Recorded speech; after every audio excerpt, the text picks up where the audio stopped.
All right, everyone. I guess we are currently live at the new round for Friday, the 24th of January. I guess if anybody's with me, okay, we got Jason. What's up? What's going on, guys? I guess I will be your host today as Mr. Josh Moulton is busy. But um, hopefully, we got more people to join. He will be approving everyone to join. So, if you are interested to join us, please request, and you will be accepted instantly. Yeah, and if not, I'll be able to grab him and throw Yeah. him in. What's up, Nathan? Let's see. We have, I guess, a few subjects that we will be talking about. Let me see. I guess I'm only showing live by myself on the live in the groups, Josh. I'm not sure if that's the way it's supposed to be or no, or is it because I'm talking?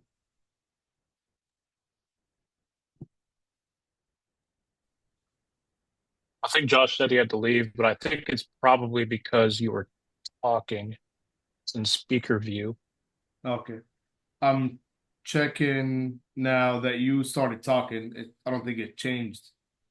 So it looks like I'm the only person in the see. Looks like I'm the Oh, only yeah. person in the view. Yeah. Um, let's see Check to if make sure you're not like spotlighted or pinned. no, that's just the regular group view. Um, Let me check other groups just to make sure. Yeah, it looks like it's just um yeah, it's just the let me see if the sound at least is coming up from other people. Just make sure. Yeah, Hang on, did that change? hold on. Yeah, it's just the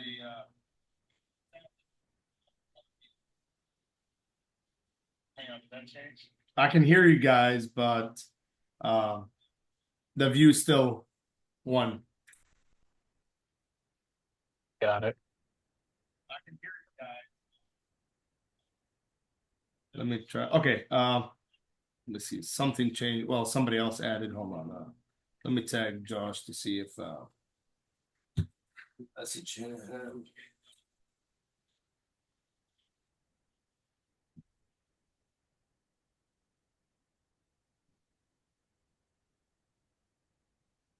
You have access to anything, Nathan, or no? Yeah, I do have some access to things. I changed the view on mine to gallery and I selected the unhide non-video Okay. participants. And I'm able to see everybody on mine, but Can you must not go be to any showing of the that way. groups that Josh shared the video in? And Uh, Let me see. maybe just want to make sure it's not just on my end.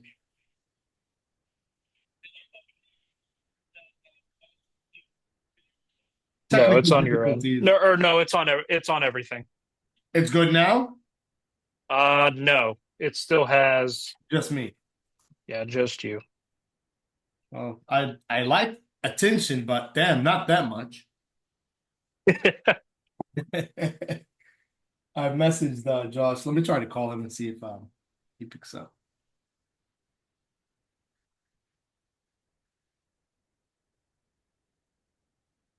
Um,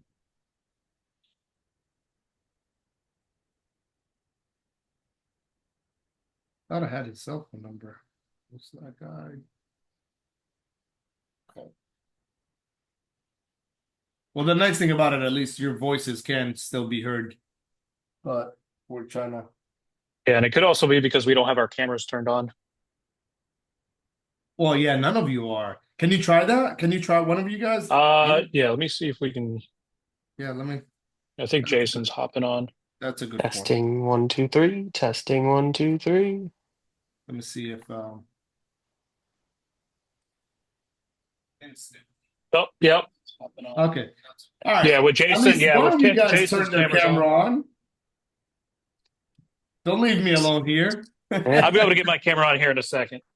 All right, good, good. Well, Reggie's just stepped out, and she should be coming back, so we should be all good.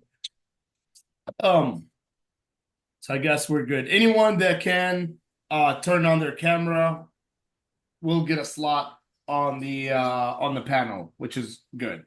So if you're able to turn on your camera, it would be very helpful.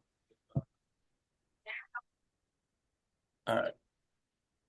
So today's subjects will be as we spoke about the other day, it will be pretty much freelancing towards anything and everything from payroll, from a subject that I also mentioned about mobile repairing, and is it still there? Is it still alive? Does it still exist? Um, and Probably talking about why so many stores are closing down. I've seen for the past few weeks, I've seen so many people selling their fixtures. Um, they're closing down their stores. A lot of people are struggling, and we're trying to see where is the problem. Tony, too, if you can jump on, come on in. Let me see. I have a topic question for you, Tony. I fix it, Nate. Go ahead. Uh, Cops pick up as well. All right, so try to ask any questions that you have in the comments, or if anyone wants to join, please feel free to ask for the link. We'd love to have everyone. So, carry on, Jason.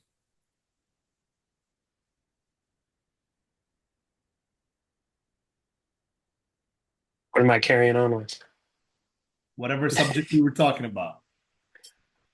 I don't think I started talking about anything, but I'm Well, happy to discuss. basically the stores closing down and mobile repairs. What do you think about mobile repairs? We've gotten some people that are asking if it's still a thing in this industry. I've seen people saying that they're making $400 to $800 a week. I mean, a day with that. They're charging a. I've seen a post not too long ago that someone is charging a $45 discharge fee. Do you think that's something people should look into it, or it gives you more? It's more of like an Uber driver. You're more stuck to your own time, and it gives you the freedom um, of managing your own business when you want it.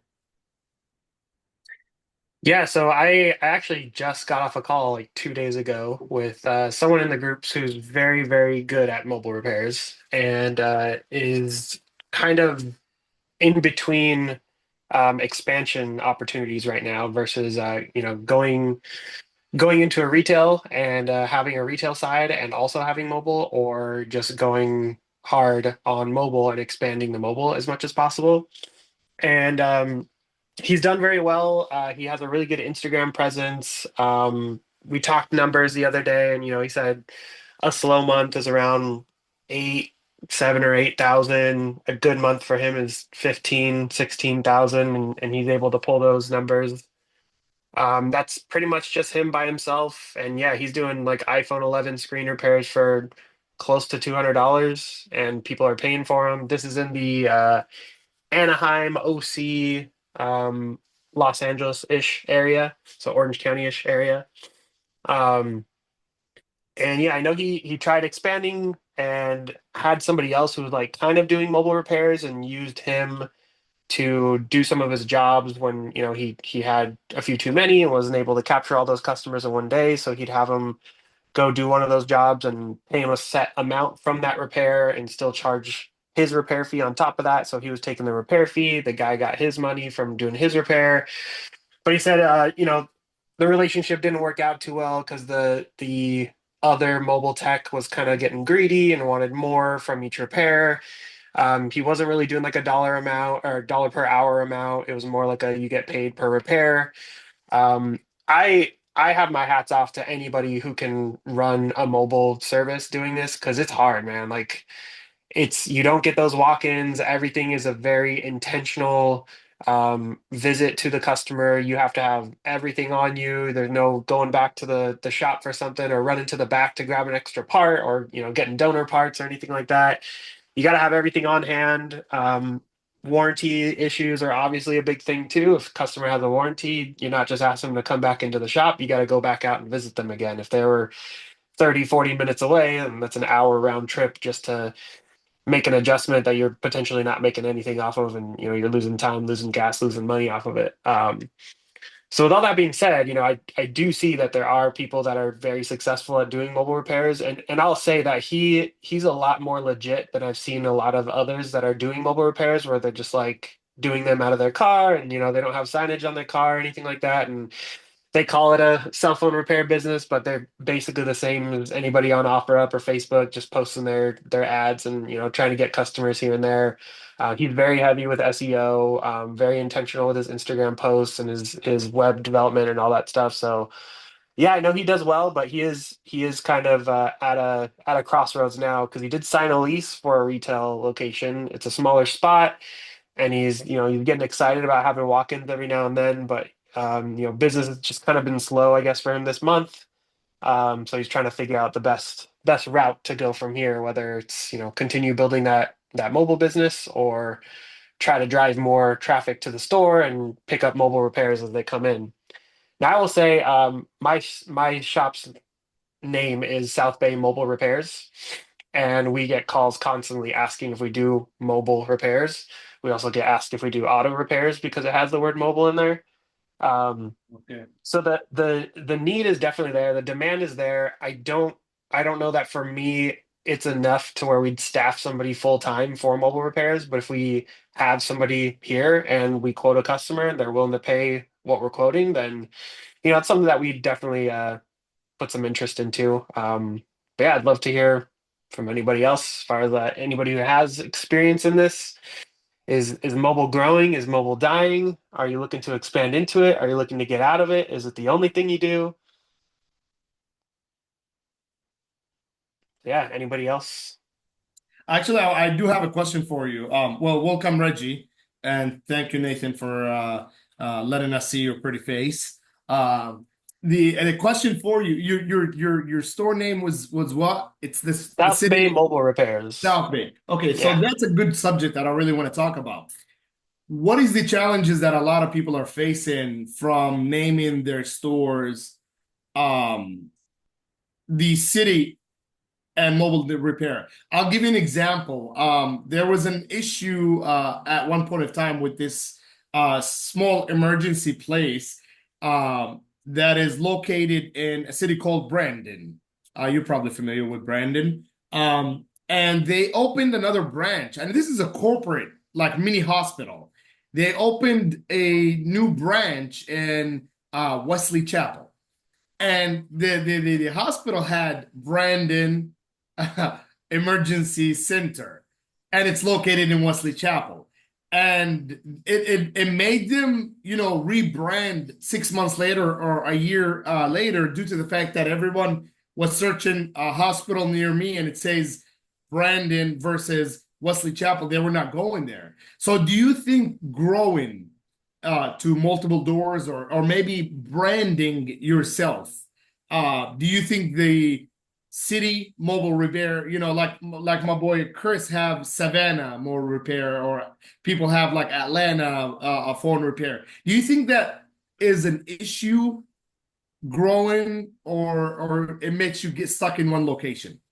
Yeah, I I Maybe. mean, think if they or sorry, Jason, I was just gonna say if they use that as their primary business name, then yes, it can get iffy. But if they have if they have it as like a DBA name for that particular location, then I don't think that it would be an issue.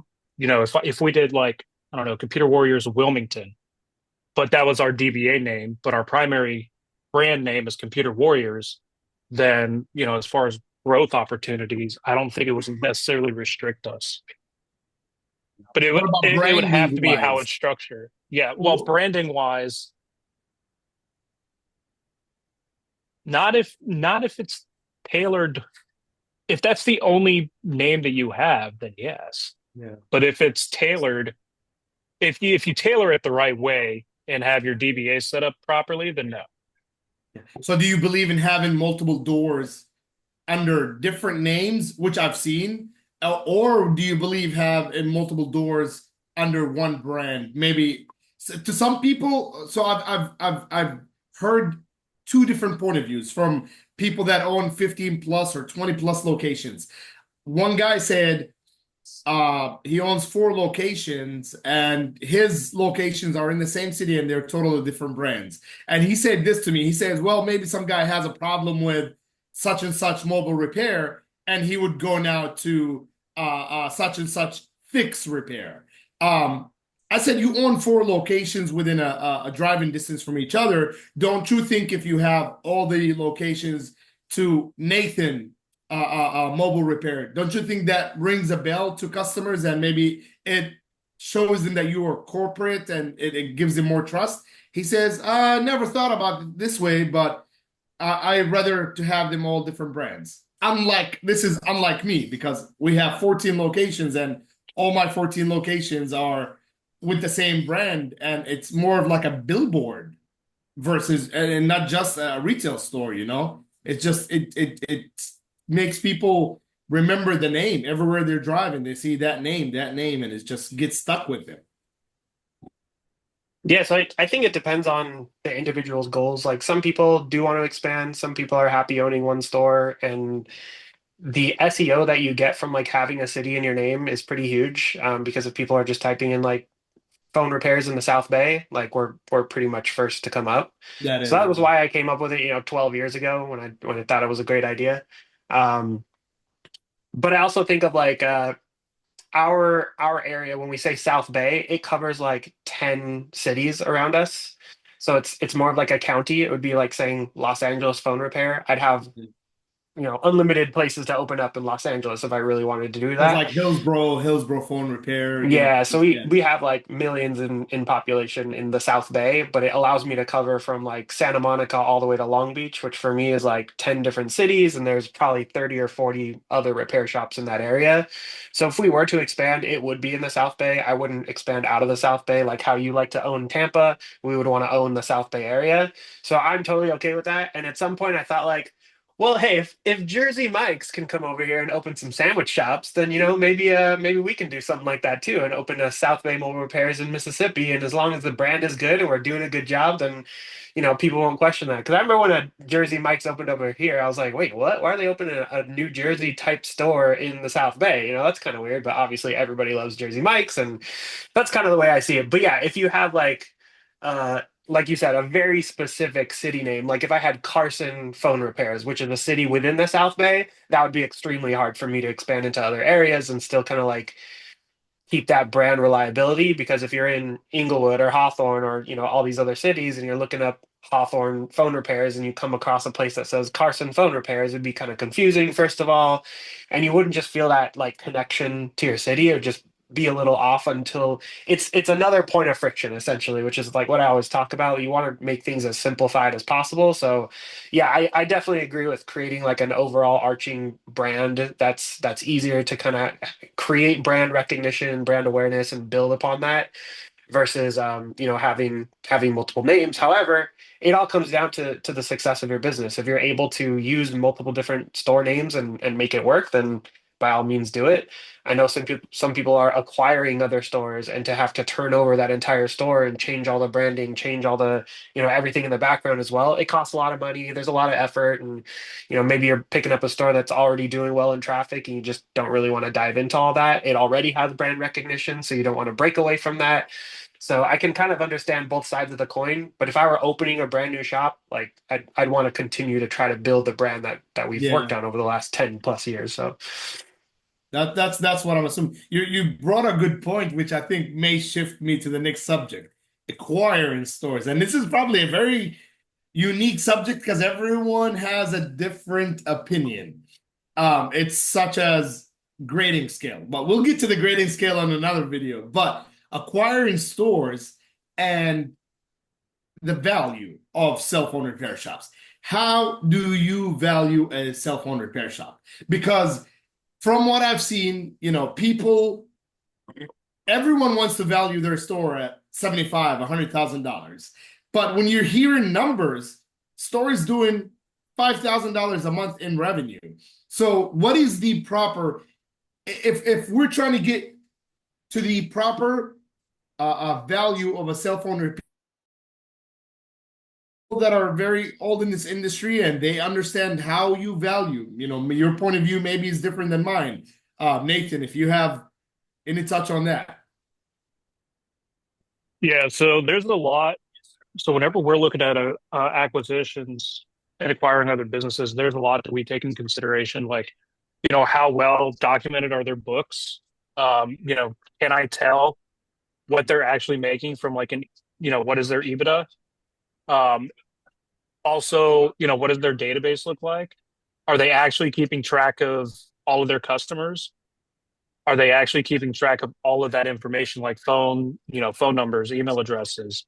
What does their repeat business look like? How much of their business is coming from referrals of existing customers versus new customers?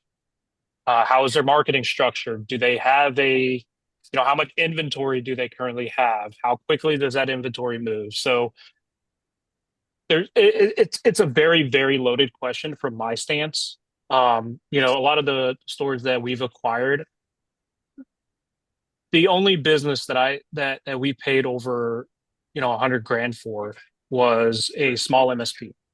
And that's because they had that reoccurring revenue, that guaranteed income that we was going to be coming in. So you do value the store based on, well, that's different than what I would think. So you value the store based on their database. I'm Well, not like, just their database, yeah. but I mean, their some portions of it would be the some database. portions of it, absolutely, because I can leverage that information, Okay. and I could have, I know that if I have a good database of customers, then we can do email blasts out to them, Yeah. do offers. We could direct, do a direct mail campaign to get them back into the store.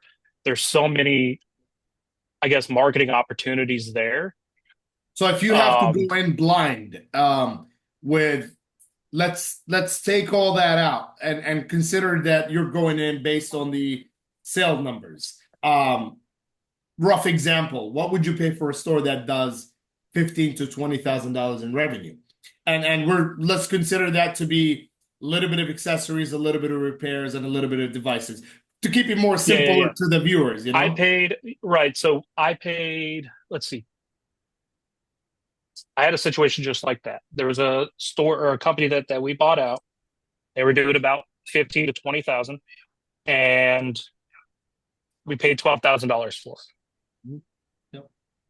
because they didn't have a good database. They're really, I'm just buying the location to be Mhm. able to move in, throw some paint on the wall, and there was one employee that came along with it, and so I pretty much paid him enough to shake hands and walk away. Yeah, I believe our industry is probably one of the most complicated industry to value the businesses. Yeah, I sell other businesses. I come across like either properties or smoke shops or gas stations or something, in that nature where the income is pretty consistent, and the way they value their stores is they time the profit by either 12 months, 18 months, or 24 months.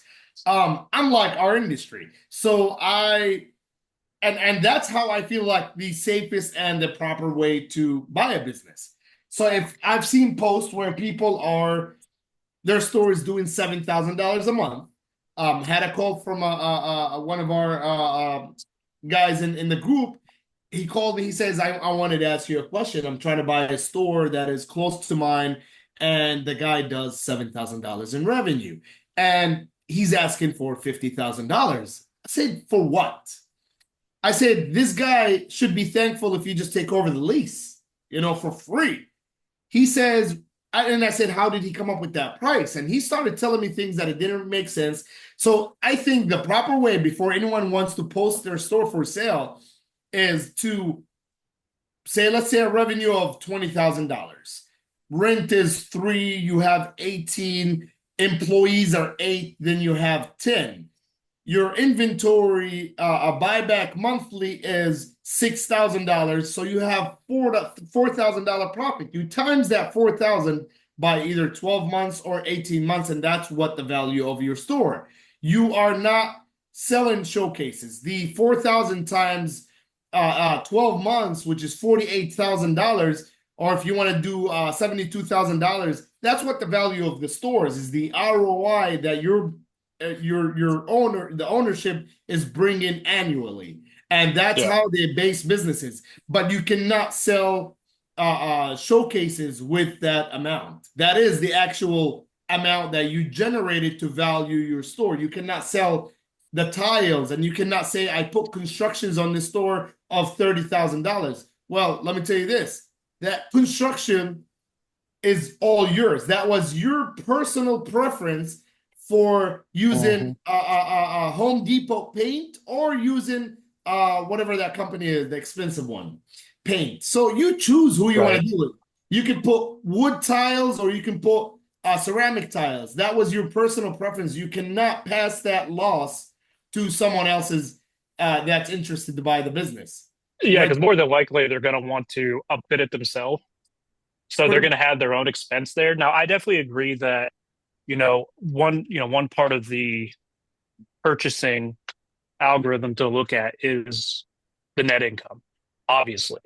And if you are going to do it based off of a multiple of the month, and that's where a lot of the data that I was talking about earlier comes into play when it comes to like, repeat business and, So you can you know, increase that or length drop of that a time little bit of based customers. on that. Exactly. Yeah, yeah. Right. But yeah, So it's you'll going to be use very that as hard to the see. negotiation loophole. Right. Okay, okay. Exactly. It Yeah. makes I mean, sense. if your database is complete shit and also owner set, owner take, are Yeah, you taking money out? You know, yeah. I how much asked, is for that? example, Reggie. I know Reggie owns one store, and Reggie has a family. It's more of a family owned operated business. So let me ask you these questions, and this is an honest curiosity question. How do you actually manage your payroll? Do you what's your find like how do you manage the payroll between you and your girl, and how do you spend your money for your house? Does it come out of payroll? Do you just use the debit card for the business, and how Good do you question. operate? We've done it a couple different ways in different cycles in our business in the journey. In the very beginning, when we opened, we took no money. We ran everything through QuickBooks. We had two employees, they got paid. And then COVID hit. We kind of grew out of that. And then we took out an owner draw after that. That's kind of what we started doing was owner's draw, depending on how profitable things were in the month. So we do take out owner's draw. And we try to keep a base of at least 20 an hour for us, honestly. That's what we try to keep the base at for us. And Okay. anything at least there will make the other stuff make sense and work from there. So that's kind of Do what we you try to do do. you actually consider it as an actual payroll? Does it go to your personal bank deposit Yeah, or oh yeah, the owner's draw goes, yeah, I try to keep business and separate from that. I don't want to commingle. yeah? So we try to keep that stuff separate, but I mean that's kind of what's worked for us recently, and that's probably been the last, I'd say about 2 years, two You and a know, half years. that's one of the biggest things that I always keep talking about. Yeah, In every expo, every conference, that's I always bring that up because I feel like that is one of the biggest issues that a owner operator stores are struggling with. You know what I mean? And that's probably why you've been around trying too many things, is because you've seen that the in and out using the debit card or the credit card for the business is always takes you backwards. You know what I mean?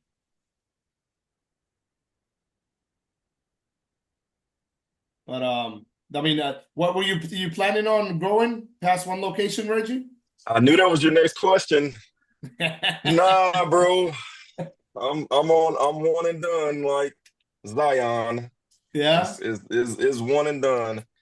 Yeah, I don't think I'm gonna do a second location, man. I love what I do here, though. I enjoy it, man. I put so much into it. I don't think I could. My biggest issue, I don't think I can clone myself. Like I mean so much to the structure of what goes on in this business for the past 5 years that it'd be almost impossible to remove me out of here and keep things the way that they are. And I don't have a problem with that. Like at this point, I've come to terms with that. Like my people love me. They come Yeah. in, they want to see my face, they want to buy, they want me to help them. Like that familiarity of all those years is what continues to get us. He talked about repeat customers. Nathan was that's where our repeat customers come from. I mean, I don't think we go a day without seeing at least 2 to 3 be back customers. That's a testament to the quality of work, the type of rapport we have with our customers. And you know, I can't we can't succeed any other way, I'll say. So, it's kind of what I think there. Do you think Ocala can handle more than one location, or do you think Oh, oh, Callow's got it, man. We had a store here. I don't know I who heard someone knows else anything. is opening near you, something Buzz. Who? I can't recall the name. I got a message from someone the other day, and he said he just opened a location in Ocala.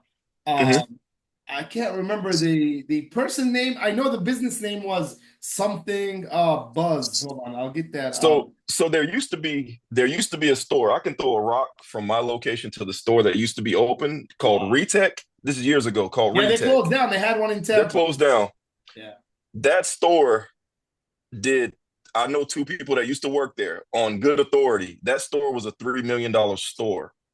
Yeah, yeah. They had one So in yeah, Tampa. so yeah, this market is rich, man. Problem is, there's a lot of shops in a confined space. Like within a 5 mile radius, it's me. There's a guy in a Walmart. There's the mall with I think 3 repair locations now. There's another guy on 200. Trying to This think. I'm place missing. called I'm missing Better somebody. Buys. This place called Better Buys. Better Buys. I ain't never heard of them. Yeah, I think he's coming somewhere near you. Perfect. Hey, I'm more the merrier, man. Do you recommend stores to be within a specific area of the city, or do you rather have a distance of drive? Are we talking about competition wise, or what are we talking about right Competition now? wise, I mean, Oh, I definitely want you. you'll Oh, save I want you car. close. I got two. Listen, I want you close. I got 2 repairs today from another shop. I Wow. want you. I want you up under me. Yes. CVS, and Walgreens, baby. Let's see who the best is. Get under the See wing. that's a very Yeah, important part. I think a yeah. I lot of don't. people think they'd rather be away.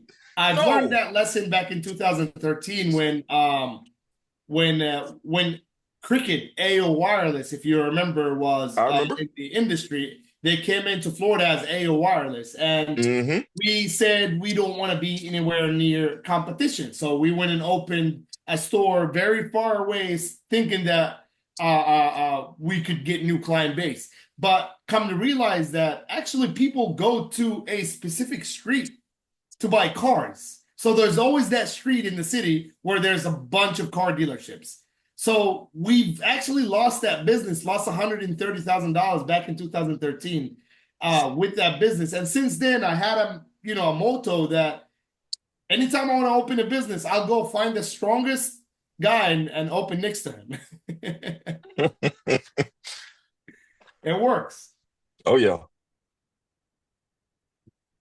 Um, you guys are. I mean, being the host is not that easy. Then, Josh Moulton. Josh got that old Let me picture ask, too. let I me got to get comment some on that picture. questions. So I guess Nate is asking how you're dealing with the Roach consoles. Any of you guys repair consoles? We repair Yes, Jason? sir. consoles, but we don't handle roach consoles at all. If we find, even for our regular computer repairs, if we find bugs in a device, we wrap it up and have a customer pick it up. No That's kidding. just too much of a liability for the rest of Yeah, my customers. I don't want to deal with it. And having to constantly spray your shop all the time can get yeah, very expensive. yeah, definitely. Jason, you do console repairs, right? Yep, we have a nice roach relocation rehoming fee. Yeah, basically anything that comes in, if even if we're a lot of times you can tell based on the smell, you can tell based on like looking at the vents. You can see little arms and body parts and things falling out. So if we could tell right over the counter, then we'll let them know right away that we have a $49 infestation fee, and it's basically just to clean it up, and you have to sit at our store for a little longer. And if we open it up and we find that, we do the same thing. We stop. We already bag and tag it as if it were going to go through the roach process, just in case. But either way, we don't want that to cause a natural infestation in our shop. And we're also right next to a feed store, 100-year-old feed store. So they sell hay, they sell all kinds of stuff. They got chicken, they got all kinds of things over there. And we're by no means in like a rural area. It just happens to be that this shop is right next to us. So we already have like random little critters crawling around here and there. We got bug traps set up everywhere, and we do our best. But they keep coming because of our neighbors. But we don't really have like a crazy bug problem or anything like that. Like we get the occasional critter every now and then, but it's totally worth it for us. Yeah, we get that extra $50, and all we do is soak a rag in 99% alcohol, dump it in a bag with the console, tie it up so that it's airtight, and we leave it there for 24 hours. And we let the customer know, hey, just let you know, this one does have some roaches inside. We'll take some pictures, post it in the ticket, and let them know, Yeah, if that's you want actually us what to we proceed to do. work on it, then we just have to go through this process. It's an extra $49. If they accept, they accept. If not, then we just leave it in the bag until the customer picks it up. And we already checked it in for our $49 diagnostic fee. So if they decide to not go through with it, then we made the 49. We let them know that there's at least this going on. So there's your diagnostic right there. Um, it's super rare that we have people turn down the infestation fee because I think they're more embarrassed than anything. That they're like, oh shit, yeah, okay, go ahead and clean it up. Maybe like one out of every 25 turn it down. So it's an extra little money maker for us. So if we're doing a PS5 cleaning for 129, 149 anyway, we open it up, we see the roaches, tag it on for an extra 49. They usually accept it all day. And as long as it stays in that bag for 24 hours, we've never had a problem where we open it up, we still see something crawling around. Everything's dead after that. And kind of helps with the process. And every now and then we get people who just leave their devices behind once they hear that it's infested, and they just say like, ah, fuck it, just keep it. So I have 2 or 3 PS5s chilling in the back that I've been pulling donor parts from for the last 2 years, and we just have free parts for other PS5 repairs. It does suck to have to pull something off of those boards because the second that board gets some heat, it stinks so bad. It smells awful. So we got air purifiers, we got fume extractors, we got masks, we got gloves, we got everything that we need to keep employees protected. But yeah, we take those in all day. That leads us to the next question. That goes to Reggie. Being in a small city, what do you do when people leave their devices behind? And that's very important because you're known. So I have an idea about your city. So what happens, and what is the time frame that you give them to pick up a device? And you absolutely know the whole entire neighborhood. So you're gonna call them and tell them to come pick it up, and they're gonna say, I'm coming, but they don't come. What do you do? Bro, I'm just gonna read verbatim from our terms and conditions on the receipt. Yes. Now, we don't hold it all the way, but if I have to, I do. Devices not claimed will be considered abandoned property after 30 days and will be considered forfeited. So we give them 30 days. Now, I've got people that have been in contact with me. I've had weird situations come up. I've had people get arrested and go to jail in Mexico that are truck drivers. True story. He was carrying weed. He didn't know it, supposedly on his truck. Yeah, crazy story. So I've had all kind of stuff happen. I'm a reasonable person, long as communication exists. Yes. But I can tell you, I've got some devices I've got to go through from last year. It's probably I could kind of turn it around and show you my setup here. Anything that's on the chopping block, I think will my camera let me switch it around? I don't even know, man. I don't be on Zoom like that or whatever we're on. Oh, here we go. I'm gonna see if I can turn the blur effect off. Oh, I won't show you. This whole section Yeah. right here is it's like a stack of papers. That is my devices So on the that's chopping abandoned block. devices right there. That's my on the chopping block. I gotta go through it, see if it's some meat in there, see if it's some, bones, So what do you anything. do in a situation if a customer comes in a year later and you had already Man, chopped it? I've had it happen. Yeah. I told them about the receipt. I always turn it into a sale. Always. We don't have it happen that often. It's like 6 devices up there right now. Yeah. We used to have it happen a lot more often, but we started taking payment up front. Once we Okay. started So taking payment up front, that's what resolved our problem. oh, Yep. oh my God, dude, listen. no payment up front. We had what we called a graveyard. It was about 40 phones at one time it grew to. Oh, it was disgusting. And my wife is like, I'm not gonna say what I call her sometimes because this Yeah. like, but the soup guy on Seinfeld, but I call it an operations person for the people that understand that. I'm not gonna use the word because people are sensitive, but like she's an operations person. So she came in one day and looked, and she saw those phones. She's like, "What is this? Why are these?" So we started calling people. We just started because I used to work at Rent a Center, so collection is my thing. I love it. So I'm on the phone, banging the phones out. Hey man, I need you in 7 days. If you ain't here in 7 days, it's mine.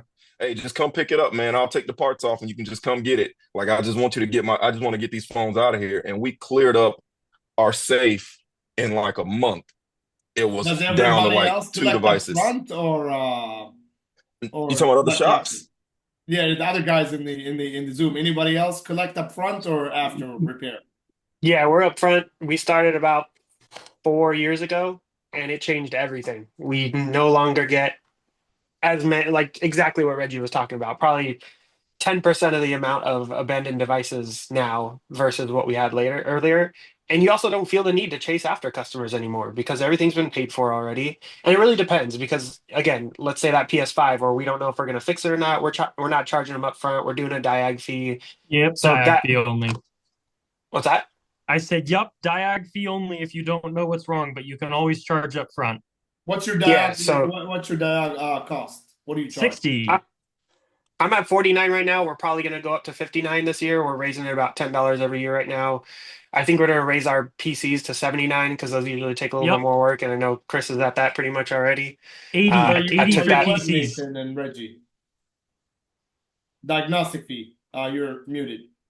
Yeah, we do $50 diagnostic fee for both computers and phones. Mine's Is your 25. diagnostic a diagnostic, or do you try to fix it in your diagnostic? Do you look at it and say, hey, this is broken, we've tried a few things? Or do you Yes. go full-fledged, like swapping out CPUs and everything for that 50? No. No, Doesn't we work like that. tell. So for us, we do full blown diagnostics on it, and we'll figure out what's wrong with it. And if we're able to fix it while it's in diagnostics, then we charge about $140. Do you What? The also- Really? but the $50 goes towards it. What? I don't charge anybody anything if it's just. Oh, God damn it. I don't So charge let me ask anybody you a question, anything except Nate. for diag. But why though? Because I mean, that's more of the on the computer side. Okay. So that is more on the computer side where we're charged that much. Because I have my team going through and they're running full diagnostics. They have a toolkit that they run. They're doing Absolutely. stress tests, thermals, all of that, in addition to figuring out what's wrong with the device, right? So that entire time that they're spending, I want to be able to make sure we get our money's worth So out let of me it. ask you a question. Have you ever had a situation where, so let me ask you a question before I say that. Do you hold and you give the customer the right of refusal, or do you actually proceed on fixing it and then contact the customer and let You them don't know know good what's it's wrong question. with it before you Yeah, fix it. so we tell them up front whenever they're checking it in. We say, Mhm. hey, this is the cost to diagnose your issue. If we're able to fix it while it's in diagnostics, this is what you could expect to pay at minimum. Like we'll already set that So they're expectation. in for $190, $200, knowing that Right. dropping it off as They'll diagnostic will be know, around. they'll know, hey, if we're able to fix it, this is what it is. If we don't find anything wrong with your device, then you just paid $50 and that's the end of it. Have you had a Um, situation where they said, I don't want to pay and All the time. No, I don't. what? Really?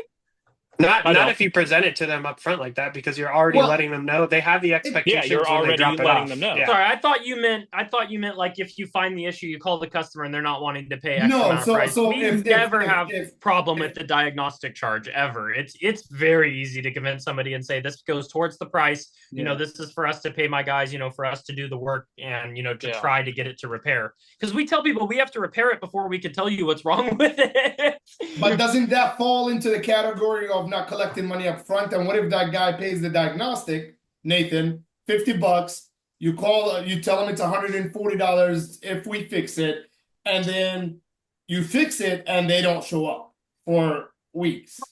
Yeah, good question. So we have an automated, or I have things set up as automated, where it sends them reminders.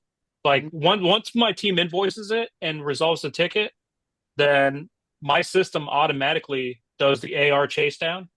And so they'll be sent multiple emails over the course of like 60 days. And the last email they get is saying, hey, you have an open invoice. If you don't pay it, we're going to recycle your shit. And then we do. And then we write off the invoice and we turn around and sell it. Yeah. So Reggie said he charges 25, and I'm like, damn, that's cheap. But I charge No. 35, and I think we got to do something about that too. Yeah, So we were yeah, we at only I charge think that's 29 way for too a cheap. while. We Whoa. were You at want to make sure 29 that for a at while, least then some we of bumped your. it up. Sorry, go ahead. Go ahead, Jason. Yeah, we were at 0 for a while. No diagnostics. We're big mistakes after that or before that. But yeah, Okay. after that, even a $29 diagnostic fee, it gets people in the door. It gets them to drop off their device. It keeps them interested. We just started raising the price from there because we wanted to make more money on diagnostics. So we went to 39 the next year. We've been at 49 for a little over a year at this point. And there's really no pushback on that because people want to get their stuff Yeah. fixed. And if there is pushback on that, then they weren't interested in paying anything to begin Yeah. with. They won't And pay those the are the people That's that are going to the leave it Mhm. anyway. But yeah, I Yeah, agree and with that's the biggest reason that we charge our diagnostic fee too, is like not just to cover our tech's time going through the device, but it's also a deterrent for those that aren't really serious about getting their device fixed. And, it also promotes, they have skin in the game. So they're going to want it to get fixed because that $50 can go towards it. And then guess what? If they decline the repairs, I'm trained my team to offer more than one solution when it comes to like computer repairs where, if it's not worth fixing the value of it and they want to recommend replacement, they need to have both options available at least. Like, hey, this is how much it would cost to fix, this is how much it would cost to repair. Oh, and by the way, if you want us to do a data transfer, we can apply the $50 that you paid for diagnostics towards that labor if you buy a device from us. And if they don't buy a device from us and they want to go to, Costco or Best Buy and buy their own device, and they still want us to do data transfer, that's fine. But we're keeping that diagnostic fee. We're not applying it towards anything else. And we're going to charge you full price for the data transfer. Nice. Let me ask you a Competition question. matters with computers for sure. Competition really matters. And that leads us to the next one. Any of you guys, and I think I've been seeing this recently since we have hands-off operation with employees and managers. We don't handle everything ourselves, so you can't really guarantee what the employee is telling the customer. So we've been seeing an issue with, for example, refunds and restocking fees. Any of you have restocking fees, and I'm talking about devices. 20%. 20%. Ours is 15% restocking I don't fee. have time to return something because somebody's not happy with what they bought. We spend a lot of time with them before we sell something to someone just to make sure it's actually what they want. So Do you have at that point, if they want to return that's it, verbally said? if what now? The receipt? Do you Could have be it on both. a I policy? don't on the receipt or verbal? I don't require a receipt, but my business I've always ran I don't want to say unfortunately, that's not the right word. I've ran my business for the people. So many people get screwed for not having a receipt. Last thing I want to do is someone to buy $1,000 phone or something, try to, pay their rent at the end of the month and say, fuck, I'm okay taking a 20% hit, but they're going to be pissed if they can't pay their rent, because they want to return this phone that they just bought X amount of days ago and they lost their receipt. And So honestly, the reality is what I was trying to people say, lose do them. you have that written on a receipt for customers? So we have, so we actually do. We wrote it up. I need to change it because we actually run a lifetime warranty with our repairs. So I need to fix our receipt because I cannot lifetime warranty a battery replacement. And I realized I'm going to start screwing myself if I don't fix that soon because batteries are going to go bad in the future, always. So have you had people coming back to you and said, okay, 20%, where does it say that? You know what I mean? So that's why. Honestly, if people come in, we don't get a lot of returns. Like, we really don't. Like I said, we spend a lot of time with people to make sure it's what they want. I have done a few returns, and it's pretty much just that 20% or something. Or we move it to a new device, and then we'll take off maybe a little bit or so. We try to be nice, but I also try not to get bent over it. Well, it's not always about because they didn't want it. It's a lot of situations where probably in saturated areas, such as my stores, is competition. So somebody buys an iPhone 12. Like somebody's buying something lower? Yeah, exactly. I don't have that issue. Yeah, they'll buy an iPhone 12, for example, for $350, and then they'll go down the street and it's 320, and now they want to return it because they saw it for 320, not knowing that it has an aftermarket parts, screens, that it was water damage. They don't know these details. You know what I mean? Yeah, I Yeah, mean, either so way, I'm still for charging us on our 20%. receipts, yeah, for us on our receipts, I don't have our 15% listed on there because I don't want to have like a long, a huge, I don't want a CVS receipt to give to my customers, No, right? no, no, So, no. but what I do have on there is, on the disclosure piece, I do have a little blurb that says, return to exchange policy, 14 days on most devices, warranties range from 1 year to lifetime. For details, visit our website, and then I'll give them, you know, the actual URLs in there. So, and then of course I have everything publicly listed on my website. Yeah. Do you have a picture frame size policy, or do you only rely on the receipt, the paper receipt? No, so for us, I have everything just posted on my website. And if they, with QR codes around the store, so if they want to view it, they can view it. I just have mine right here. It's just Yeah. on one of these thermal receipts. It's I just at the have that, bottom. and I also have every center of a store will have I think it's like a 1.5 foot by 2 feet picture frame, like a huge one. So and it Yeah. would have the policy, and it would have it actually has multiple things. So to stay safe by law, it states all the policies. So we have a buyback policy. So the buyback policy would start with a subject of buyback policy, and then under it would say you must provide an ID, a valid ID, and a fingerprint for you to sell us devices. Then we would have repair policy. Fingerprint? Yeah. Well, okay. So legally, you must submit every single buyback, and this is a big problem that a lot of people don't even know nothing about. So legally, for you to buy devices, you must have a pawn shop license. So if I was a cop, I could arrest 95% of our industry because none of us have it. Do So police only even know important? that? Because I've yes, asked the police a lot, and the sheriffs always tell me the same thing. Well, just call this number, tell them this real number, and make sure you're not buying stolen merchandise, XYZ. That's what I so always get legally told. you have to submit a form to the city. So the way it works, so for you to buy back devices, you must have a pawn shop license. That's what it's called. You actually give 10 fingerprints to get that license. You have to be no felon, no none of that, right?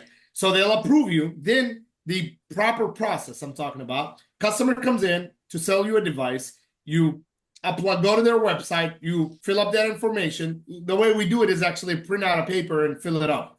So the customer does a fingerprint, and the proper way, you must have this device sit somewhere for 14 days, Heard and you that. cannot sell it until they validate that it's good to go. That is the proper way to do, which a 99.9% of the people, maybe 100, doesn't do. But that is the proper way. So to stay by law, we have to state that in the store to give a fingerprint and a valid ID. Now, the repair policy goes, every repair we do, if you decide not to do it afterwards, we charge you a $35 fee, labor. Okay, that's the one we're probably going to end up raising because technicians now get paid way more than that. So we have a policy on ordered parts, special ordered parts. No refunds, no matter what, on special order parts. If Mobile Centrics or Injured Gadgets or eBay or Amazon sends us the wrong part, it is not our fault that we put a Z3 fold, whatever, fold 5, 6, whatever, and then we got a 2. So you get a situations where a customer says, you know what, you got the screen, I've been waiting for a week, I don't want to do it no more, give me my money back. And there you are sitting on a $300 screen that you have to send back and forth for the repair. So special order parts are no refund whatsoever.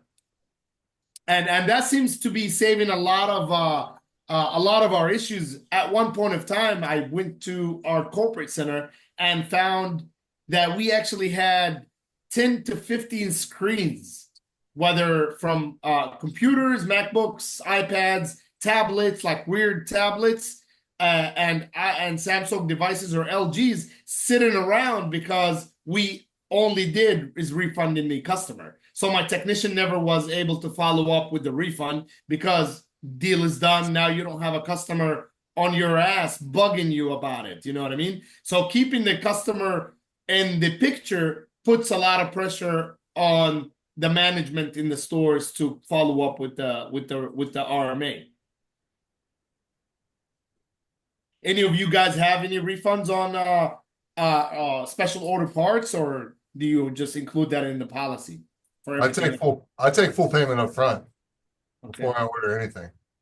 That's We for do as well, special but order- Tony was saying like even if you take full payment up front, if the customer decides halfway through that they don't want to go through it, or Tony's you saying got that. sent the wrong part, for example. I mean, but that's what does that have to do with the customer? That's not the customer's fault. Well, okay, so if you order a Z Fold 5 screen, right, and you Okay. took the payment up front, Leif, and Sure. the screen cost you $400, and a week later you got the wrong screen, or the screen was defected, and then the customer said, you know what, I don't need the repair. Now you're sitting on $400 that you got to return to get your money back, which take another week. Or Well, so that's not the customer's fault that the wrong part came Yeah, I was in. gonna say that's not If- the yeah, that's not the I'd say customer's that's fault. I'm gonna pretty refund them. unfair to not refund the customer at that point because they waited the right amount of time. We Yeah. didn't follow through as the repair shop, and now we're saying sorry, you're screwed because we got the wrong part. Like that would be a very tough pill but to if you swallow. carry that part in your store and you'd have multiple option, I think we shouldn't have a problem. But if you are going out of your play here and you're ordering a special part for this special customer, I feel like it's fair to put it out there as special ordered parts are non-refundable. All I right, let's think say it's this fair. then, Tony. Let's Yeah, well, say I that's go to a I feel steakhouse, like right? that's the cost of doing business. Yeah. Yeah. Let's say we go to a steakhouse and I order a $200 steak, and they come in and they give me a rare steak when I ask for it well done. I would never do that, but they give me a rare steak. Or let's say they give me a well done steak instead of medium rare, and I'm like, dude, this is not what I ordered. I ordered a medium rare steak. Sorry, that's what you get. You'd be okay with that? No, definitely not. I mean, they're gonna have to throw it away and give you another one. There you go. Yeah. It's not your fault as a customer. But And you could very you well as be a like, you know business- what? but can I've you been say waiting this? for an hour for my steak, and now you brought me the wrong steak. Fuck this. I'm out of here. Well, sorry, but you're still paying for the steak. Oh. So you're saying, so what if these places say you're only allowed to get in-store credit? Well, if they get you the wrong steak, Nah, I think nothing makes sense there except for a Yeah. refund. It doesn't make sense that Yeah. the customer is being bent over, now responsible for a $300 part because whoever ordered it from eBay instead of a known supplier or even a known supplier. We order stuff from Mobile Centrics and they send us the wrong screen in the right mistakes box happen, yeah. sometimes. But So I got a exactly, mistakes question. happen. So you either have to, try to see if you can smooth that out with the customer and see if they're willing to wait for the next part to come in. But they have every right to be like, yo, you told me it was going to be 2 to 3 business days. It's now the 4th business day. You don't have my part in stock anymore. I'm going to go somewhere else because you didn't follow through with the commitments that you said you were going to follow through with. I think that deserves a refund versus being like, sorry, but you already paid for it and it's a special order item. Well, yeah, Well, it's a special order that item. also Get apply the item that I ordered. if that also apply if you say it is going to take 3 to 5 business days and a snowstorm happens like the one that's happening now, and there's a delay, and now Customers it's understand 8 days. weather. They don't understand mistakes. They understand don't weather. always. They And that's don't what I'm understand talking about. mistakes. What if you know the part is coming tomorrow, but you promised him today? Are you going to refund him that? And he's just stuck on that. That also applies. I would. I'm gonna refund them if they want that refund and they need to go somewhere else. And that's just personally me. Some people that their phone is their business for their life. So if they need to go to another shop thinking they could get it done faster, I mean, somebody without their phone could really lose a lot really quickly. But I have a question. So with phones, I feel like it's a lot easier. You have Mobile Centrics, Injured Gadgets, phone LCD parts. You get SIM parts back really easy. But how about eBay, where we are a huge computer store, huge console? We get almost all of our console parts on eBay. Honestly, we get almost all of our computer parts on eBay. what about when you order a part, it doesn't work for your client's computer and it's XYZ another issue? Our response is, eBay gives us a pretty hassle-free return process. So we usually just return and eat it. But last Yeah. year, I've been really hard this year with my employees because last year nobody returned crap. And we lost a lot of money ordering screens, ordering batteries. Nobody returned anything. So I made a whole freaking RMA process, made a whole channel chat called RMA returns, just so that we would not have that. I'm interested what everybody's process is for that, because mobile centric sends your gadgets easy. eBay, you wait past that 30 days, you're screwed. I mean, it could honestly also be a problem with mobile centrics, because if you're not on top of your team and you have like these random Galaxy A series screens lying around because somebody ordered it and didn't follow through as well, you have the But same MS you can problem. always send back. You can You always send can, back. but you're still losing money. Eventually, let's say 6 months down the line, you find a random 10 screens laying around. They've probably depreciated since then. So even if you're losing $5 or $10 per screen, there'll be another 100, 200, $300 or whatever. But So I my mean, point for Tony was, if you order a part and that doesn't fix his device, is he still charging? Are you still charging that customer, Tony, if that doesn't fix their device? Say that one more time. If you order a part and it doesn't fix their device and you have to order a different part, are you still charging them for that part that did not fix their device because you had to specially order that part? They would have to wait. In my policy says no refund on special ordered parts. Right. Which means, so no refund on special order part. I'm just trying to contradict you because I'm trying to understand. So you said that you wouldn't refund somebody like if they ordered like an S21 screen or something like that. But what if that S21 screen did not fix their screen issue? And what if it was a simple 43 absolutely. FPC? I mean, if I get the part and the problem wasn't the screen, it was like a motherboard issue, for example. Yeah, absolutely. Sure. They're only going to get a $35 deducted. Yeah, $60 is my diag. If we can't fix that at the end of the day, I tell people I'll refund them. You came in and said, "Hey, my screen is broken." All the basic diagnostic it shows that the screen is not powering on, so we couldn't really do a very simple free diagnostic at the counter. It allowed our technician to open it. We will just charge them the labor for the technician, which is $35, assuming that it would take 30 minutes to an hour of labor. Yeah, and to kind of get back to what you were asking earlier, Chris, about like how do you combat, RMAs and things like that. You have to think of yourself as the chief reminding officer, right? Like no matter how good your SOPs are, you always have to be the one that I like to use the phrase trust but verify. And we have different sections in our stores where parts go if they have to get returned. And same with us. I look at that and I watch that. But another area that I watch is, I'll look at my P&L and I'll look at our, what is our cost of goods percentage? And if it's, super high and if it's super high, then to me that's that's a leading indicator that we have parts that were defective and some have to get returned. And if the next month it doesn't, and the next month, if I don't see my cost of goods going down, then that's another problem. Either there's theft in the in the business, or my team still hasn't returned those parts, and so that's up to me to go behind them and say, hey, where are these? I see you haven't shipped off all of these phone screens or all of these palm rests. Why not? Yeah, I'm still learning how to read my P&Ls.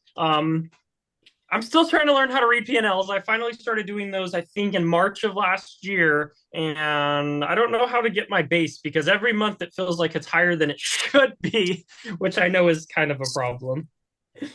Oh, you set your own salary and then you take the rest out as owner's draw. So that was another quick question for you guys. Somebody told me that if your business has a whole bunch of money in the business bank account, that's not the right way to run it. Somebody said that you should be paying yourself, as much as you possibly can so that you show more profit on taxes. Does that hold any weight? Because to me, I want to keep a ton of money in my business so I can always buy these devices when they come in. I can always be able to do whatever I need, but I financially bankrupt myself just so my business keeps and stays running and is always flowing. I want you to do this, Chris. I want you to go and read, it's by Mike McAllowitz. It's called Profit First. Oh, that's a good book. I've already read that. So why do you have a bunch of cash sitting in a checking account? It's spread up between the different accounts. It's in one account spread between different accounts. So let me So I let me ask learned you a that that I was a question. good gotcha. way for me to save money. But my question I was, gotcha. do you guys keep the money in the LLC, in the S corp, or does the money go back into your guys' pocket? Like as a business owner, should I have more than like 20, 30 grand sitting in my bank account, or should that money be sitting in the business so that the business can use it if the business ever needs to use it? Two I guess questions. that depends on if you pay your taxes. Yeah. You know, I paid my Our- taxes in full last year. So let me ask you a I think it question. is. I think it is important to have some, some level of cash savings stored in the business, especially for natural disasters. I mean, there was so that's a pretty big topic because if so we're in North Carolina, right? And if Right. we were to get evacuated due to a serious hurricane like we did back in 2018, I think it was, I don't want to be stuck in a position where I'm having to second guess whether or not I can afford to pay my employees because I wasn't smart with the business money and kept it in the savings account. That's been my mantra for the whole year is I never wanted to have to stress about the bills this year. So I'm trying to keep the minimum amount of bills, the minimum amount that my bills plus my employees keep in the bank account at all times is my kind of my goal for the year. So that brings me to a few questions. Nathan, does that mean on a natural disaster, do you pay your employees? If they have PTO, yes. Okay, okay. You So guys if give they your have employees PTO? yeah, Other subject, different day, different topic, Josh. Okay.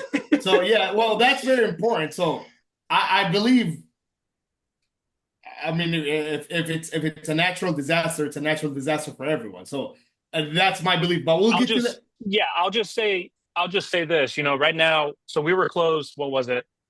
The last 2 days because of the snow, Yeah. right? Like road conditions Did down in you the pay south. them? No, nobody knows how to drive if they have PTO. Well, So we closed PTO the is. store, paid time off. So if they have, if the stores are closed and they want to get paid for those 2 days that we were closed, then they can But take it who as sets the PTO. PTOs? You do, right? You said it. Yeah, We do. we said it. Yeah, Yeah. Okay, we so set why it. do you set So it? they earn a certain Oh, amount of isn't hours that part each of like year, the and so part of yeah, like the it's a Their benefit. benefits, their employee agreement. Yeah. Okay, okay, Yeah, okay, it's a part of that. okay. So yeah, like our And you employees actually have get that for your business.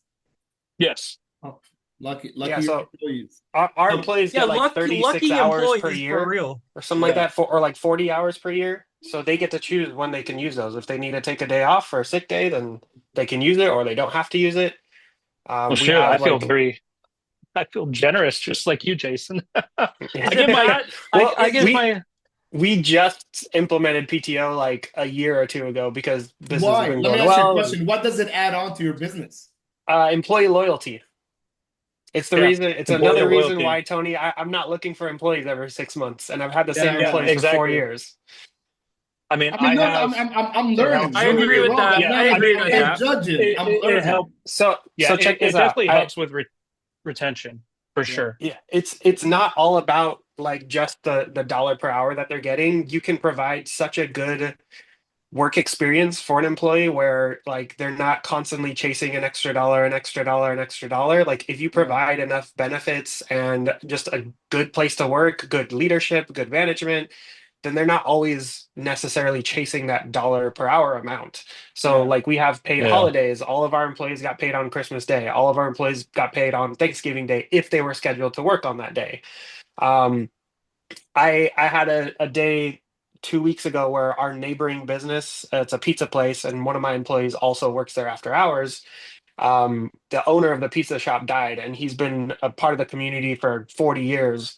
And so we went to the service, and he ended up being there pretty much the whole day. I told him, like, dude, just take the day as a paid day. I know it's not part of your PTO, but it's just like something I want to do because like it's part of us reaching out to the community also. Like he's still there with a bunch of other community members.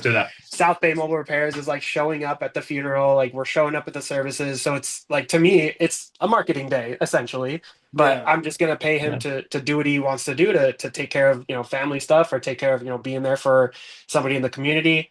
So it's just another way that we're providing a good place to work versus just dollar per hour and stuff like that. So PTO is huge because people don't want to Yeah. like fear that they have to show up even if they're dying or sick or whatever and they're going to lose their job. They're going to look for the next place that's going to give them PTO or give them more flexibility or have a leader or a manager that understands that people have lives outside of their jobs. So Yeah, I that's don't definitely well understand the said. I know PTO. for Have you ever had okay, a go ahead, job, Chris. Chris? I I I have a very bad job history, Jason. We've never talked about my job history. I'm a terrific business owner, horrible employee. So we never talked about that. But my thing with time off and everything is I don't know why I would pay them to have time off and to sit at home and do that. I guess the employee benefits and everything, but I also buy pizza and food for my employees and sell them things at incredibly, high discounts. That's how I Yep, make we up do for, that too. caring about I feel like you're my a hell of employees. We do. a hell of a business owner, Chris. Like I would want to work for you. I really would. Me or Yeah, Jason? you, Chris. Not me. I Tony like- doesn't You don't want want to any work. time You off. don't want to work for me, Tony. You made me feel better about our call last week because you were like, "I'm an asshole," and then my employees were listening on the other line, and they were just fucking nodding along when you were talking, and I was like, "Oh man, Tony, you won't want to work for me, man. I'm strict." Well, So I guess let talking me a little ask you. bit Let about me like ask you the that employee question. benefits. Let me ask you the question regarding your payroll. I think we're gonna remember the PTO subject. We got to talk about that and the benefits of employees. We probably have to talk I about don't that have in the next any. I video. honestly don't, and I feel bad. I can't afford But my own going to health you, insurance. Chris, on your payroll. So you have an LLC, correct? I do, yes. And so you don't have a specific paycheck that gets deposited to your personal account every week or two, right? That's No, and it's one of the biggest mistakes that I've made. This year I wanna go S corp so I can actually write myself a paycheck. So let me ask you a question. Why don't you think that the money that's sitting in your bank account is actually your payroll? So okay, looking at this from a couple ways, the way I see it is I have a problem with money. A lot of people have a problem with money. I see money, even though it's there. I know that I have to pay my employees and everything, and I have X amount that I know I can always spend. Okay, well, then auto payments come in, and then all of a sudden that X amount that I could spend ends up as way X amount. I don't keep money in my personal account mostly because I just flat out don't need it. And I don't know what good it does for me to keep that money in my personal account. And then God forbid I need to, I clear a deal to buy, a whole stock of some shop or something with a whole bunch of phones or something like that. And I need, 3 or 4 grand and I don't have that laying around because I gave that to me personally. Well, you use your bank account for work to buy your personal use at home? No, I have my personal account, but my personal account has like $600 in it right now. Like it has nothing. How do you But get that bank account funded? I usually just like owner's draw once a month or something. I don't do it. I don't do it a whole lot. I try to pay myself like $5,000 a month, but obviously I got broken into it in November, so I didn't pay myself that month. I didn't pay myself December because I used all of the business's money to rebuild the business to buy all new inventory and everything. And now we're doing okay, but I don't know what to think about this money because people tell me to just pay myself. If I have say 20 grand or something, people say pay yourself 10 grand, not because you need it, but because you can. And I don't understand that. I really don't. I mean, in my opinion, you have two different ways to do it. Number one, you can actually pay yourself 10 grands or 8 grands or 6 grands a month. And then whatever's left over at the end of the month, you can actually consider it as profit. And that profit, you can actually send it to your personal bank account. And the whatever profit you can, whatever taxes you can actually pay off by the end of the year, how do you think whatever Amazon is spending billions of dollars or making billions of dollars and they don't pay taxes? There's so many ways. If you I really have tons of write-offs. CPA, well, yeah, exactly. If you have a really good CPA, Yeah. he can use that money to pay taxes, tax write-offs. You can actually start investing into other businesses other than this business. If you have cash sitting around, bro, find properties and invest in them. Or I don't get your have much TPTO. cash. I don't have much cash for what I think I should have. I mean, I maybe have like 20 right now, and that's just because I had a really good January and I saved it.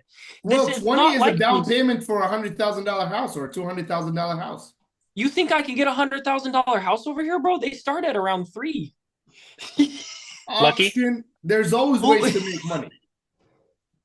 So what are you saying? I am better off throwing that into my personal and trying to work on starting another and not keeping it in the business? If I it's don't Because just see. chilling there doing I was gonna buy absolutely myself nothing, a then yeah. Toyota Tacoma soon, and I was just gonna pay myself to buy that Toyota Tacoma. But are you telling me just to move that money into my Okay, account so I so have that money whenever I'm ready? good point. You So should you buy gotta a house so that you get rental and let the rental pay for your Toyota Tacoma. exactly. Well, There thank you you, go. Jason. But wait, look at this. Look at it this way. You Why buy guys a Tacoma? suck. Wait. Why buy a Tacoma when you can buy a Tundra for free? Tundra is a tax write-off, 6,000 pound car. And instead of paying taxes by the I end of talked the to my year, accountant, and my accountant said that I can't get a business vehicle unless I'm using it for business purposes, and driving back and forth bullshit, to work was not a business bullshit, purpose. I know bullshit. that's bullshit because I know so many people that have business vehicles. I was gonna buy myself like a Tesla. But bro, do you know what well, look, business cars requires a high insurance. 6,000 pounds, yeah, SUV. Yeah, but why do you think business owners drive G-Wagons?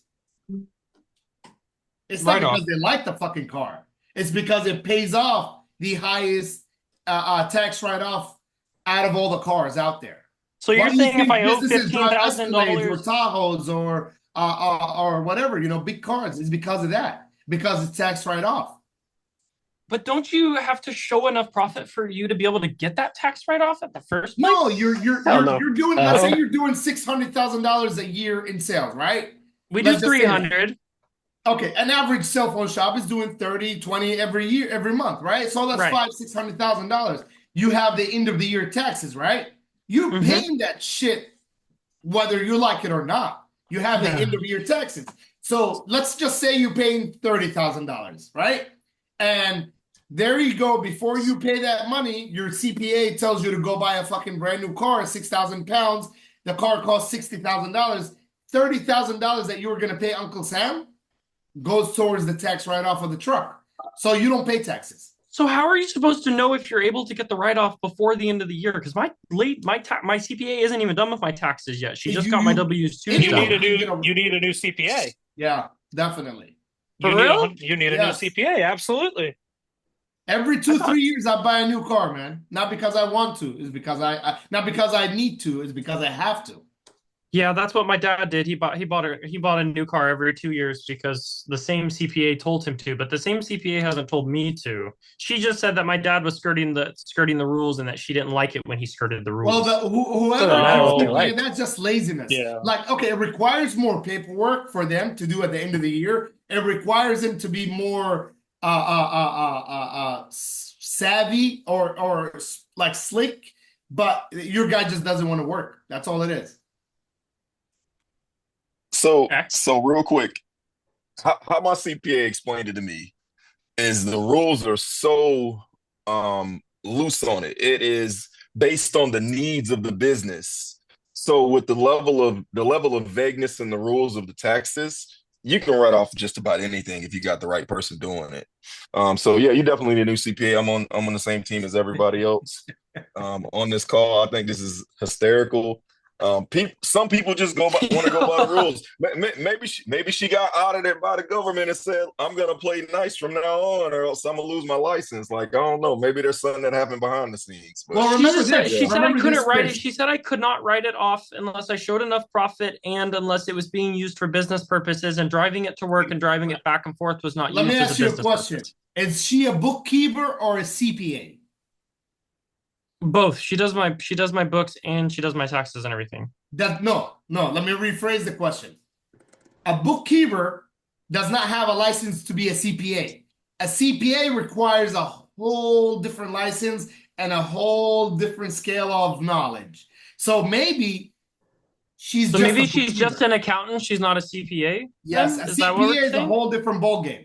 How do I go about finding someone Ask her to if be she's a a fucking CPA? CPA. Ask her if she has a license to be a CPA. She's probably going to say yes. Tell her, show me. If she doesn't have it, then that's why she doesn't know shit. An accountant is just a basic person who has basic, license to be a bookkeeper. and most CPAs aren't doing books. I can tell you that now, 100%. Any I mean, CPA you talk to, they're not doing books. I mostly went with her because over the 10 years of my dad owning a business, the tons of cars that he went through and the massive profit that his business made, that was most of the reason why I chose her. I didn't do any research when I chose her to, do my accounting when I first started my How much business you and paying her a everything. month? See, you could probably answer the question of whether she is a CPA because she doesn't really charge me a whole lot. She gives me a extreme $50 for all of the bookkeeping and taxes for last year. She's definitely a fucking bookie.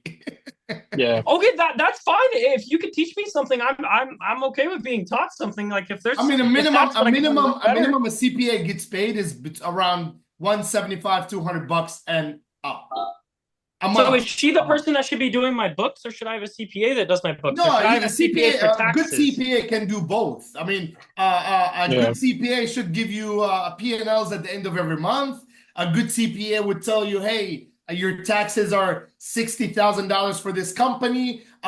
What did you spend this year? Let's write it off. Was there a hurricane? Oh wait, you said you were broken into a couple of weeks ago, right? That's So tax I have, write-off, bro. You said I you were have, broken in. yeah. Yeah, that's tax write-off. So I have to like every time I feel like I'm stressed about money or something, I check in with her and we just talk about things. Is that like something a CPA would actually be able to help me out with? Is figuring out if we could get the money to go into better sources, or if my Yes. employees really need to be Yeah. at 40 hours or Yes. 30 hours? Yes. Yeah. Okay, so the next question, where do I find a good CPA and don't get screwed? I would if you have if you really want somebody you could trust, I would just look around your friend circle who has a successful business that is modern and you think they're operating really good, and ask them who is their CPA. Somebody that owns maybe a car dealership would definitely have a good CPA. Oh, I know somebody that owns a car dealership. Look Should I at your ask them? friends and look who's driving a nice car, and he has a good business. Yeah, trust me, those guys driving nice cars, that's not from their money. That's from the tax money. Do I still have to write it show off. do I still have to show the profit to buy the truck? Like if I only have, I don't know, so and so profit for a month and I want to buy, or a year and I want to buy a $60,000 truck, how does that work? You can Doesn't matter. you can say I make 120 a year and you're gonna buy that truck. You And could say you make 20,000 a year and you could buy that truck. yeah, definitely. And you have You an know how many LLC. businesses lose money for like 5-10 years before they actually start making money? You don't have to make money to buy anything. I've Okay, been do you losing know what money the for difference 2 is years, between- Jason. Do you know what the difference is between LLCs and INCs, Chris? LLCs, every single dollar so you having an LLC, in the government's eye, you make, I don't know how much you make a year in your store, but you as Chris makes $600,000 a year. All the income that's going inside your bank account to work will actually appear as For if me. you personally, exactly. An S corp is INC different. Yeah, exactly. An INC separates all that. So I have an INC and I am, as an employee of GSM Warehouse, gets paid monthly or weekly direct deposit as an employee of GSM Warehouse. So should I Okay. become Even- S corp so I can start paying myself Exactly. more actually? And Actually, even as for an legal employee? purposes, I prefer INCs. I'll give you an example. If I'm walking in front of your store right now and I trip and fall, what's the name of your store? You're gonna sue me. You're not gonna sue ZipZap Computers. Well, I'm gonna sue both. Yeah. Is this the same reason a company can go bankrupt and not have to gray lines of paying off debt? They can go bankrupt because it's not the actual person. Yeah, I've learned a little bit about it, but a few people told me I wasn't ready for S corp yet. Bro, one of my buddies owned a cell phone shop, and literally same scenario. It was in a Publix plaza, like a Walmart plaza, and a lady tripped on the sidewalk on their grand opening day, and she tripped with one of the flags or whatever. They had an LLC. She sued them, and they went bankrupt. They closed that fucking store 6 months later, even though it was a good location or they were doing really good. She went after their personal houses. She went after their personal money. They had to do bankruptcy to get away from it. So Yeah, so she they got fucked up their whole screwed. entire life. Okay, so how quick should I get a CPA and switch to an S corp? Is this like something I should do before the year gets too much further at all? It's January. Should have been done 3 weeks ago. Yeah. But it's okay. You can still do it. Yeah. I'm learning, bro. Yeah. I'm glad I can help. I really like what these videos are mainly about. I mean, I'm not, believe it or not, like the knowledge that I'm giving you is the least knowledge that anyone would know in my company. Like I don't handle no paperwork. Yeah. My brother is the guy that handles he's the CFO for all the companies. But that's how we were able to grow, and that's how we were able to get into other businesses and properties and different things, is because we Yeah, I use want to move a into cell phone property business as a cash management. cow. I want to move into property management, but the properties around here are decently hard to obtain. Well, welcome to Tampa. It quadrupled in the past 4 years, but there's always a place to start, man. I'll be in Miami this year You're for coming G for the for show, G. right? Of course, Jerry. Yeah, I'll be there. Yeah. All right. Nice. We'll see you there. What are you speaking about, Reggie? I heard you're gonna be on. Bro, I'm still trying to flush it out, bro. All I don't right. know. I think I'm gonna have it curated probably within the next 2 months. I want to make sure it lands and be relevant. So I got a Yeah. funny feeling things are gonna probably change in our industry A within the next lot, month or man. so. A lot. And just in the Hmm. past 3 weeks, I've been seeing so many people Yeah. going out of business. Yeah, there's a lot. There's a lot to talk about. There's a lot of things that should be addressed. So looking forward to it, bro. Nice, nice, But nice. I'll definitely be in Miami. Nice little drive, 3, 4 hours or however long it takes me to get to Miami. I don't like going to Miami, so I don't even Yeah, know how me long the neither. drive is. Anybody else coming down to the GRE, the Gadget When is Repair it? Expo? It's in May. I'll be It's there. in May, yeah, May 7th May, to 8th, I yeah. think. I've never been over to the East Coast, so I'm pretty excited. Vegas was really great, but absolutely horrific because a bottle of water cost $8 flipping. So I'm just looking forward to being able to afford Miami. It's not that Yeah. expensive. Vegas is Right? No. expensive, Tony. What do you friggin' mean? Bro, Vegas, I don't spend shit over there, man. You know what I do when I go to the hotel? I go to Walgreens, grab a case of water, Which and take cost it you up how to my much? room. $60? No, No, at the case of Walgreens is water like like normal six, seven price. bucks. Literally, it's Zephyr Hills, whatever case water we take and just keep it at the hotel. And every day we go down, I have a backpack and I mean the hardest thing that I find was eating during the show versus spending money. What? Like in 3 days, we barely spend a few $100 on food over there. Bro, in one day we spent Nick Bauman and I spent like 100+ on freaking Ubers just trying to go places. Shit, we walk. You It's gotta a walk, walking man. distance. It's Well, the we strip. we walked a couple of the days, but our feet were running out, bro. Welcome to Vegas, baby. Yeah. Look, when I go to Vegas, I know I'm gonna walk. I know I'm gonna spend a couple of $100 on food. And the worst food that I eat is literally the lunchtime during the show or any show, whether the food from the show or whether the food that I get brought up to my booth from any place closer to the expo. But overall, just my small circle. I don't have to go to a fancy restaurant or invite 50 people and spend $3,000 on a table. Simple. Yep, there is people Because that people yep. do stupid shit in Vegas. I don't know how and why. I don't know.